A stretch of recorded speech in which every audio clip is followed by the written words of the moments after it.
Sugar کے مرض میں مبتلا مریض جو بہت عرصے سے ڈائبٹیز میں مبتلا ہوں، آخر کار کافی سالوں کے بعد ان کو کسی ایک شولڈر جوائنٹ میں یا دوسرے شولڈر جوائنٹ میں یا بسا اوقات دونوں شولڈر جوائنٹس میں ایک خاص قسم کی دردیں محسوس ہوتی ہیں، اور اس درد کے باعث مریض اپنا ہاتھ ایک محدود حد تک اوپر لے جا سکتا ہے، اس سے زیادہ نہیں لے جا سکتا۔ اسی طرح پیچھے کی جانب بھی نہیں لے جا سکتا، سائیڈ کی جانب بھی نہیں کھول سکتا۔ اس کی وجہ کیا ہوتی ہے؟ اس کی وجہ شوگر کا ان جوڑوں پر حملہ کر دینا ہوتا ہے۔ ایسی بیماری کو ہم فروزن شولڈر کہتے ہیں۔ اس کے علاج کے لیے کئی مرتبہ مریض کو آپریشن تھیٹر لے جایا جاتا ہے اور بے ہوش کر کے اس کا ہاتھ گھمایا جاتا ہے، یا اسٹیرائڈ کے انجیکشن اس کے جوڑ میں لگائے جاتے ہیں۔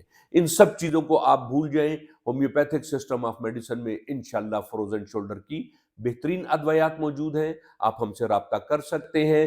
دوسرے شہروں کے مریض حضرات ہم سے آن لائن کنسلٹیشن کر سکتے ہیں۔ بذریعہ کوریئر ادویات گھر بھیجنے کی سہولت موجود ہے۔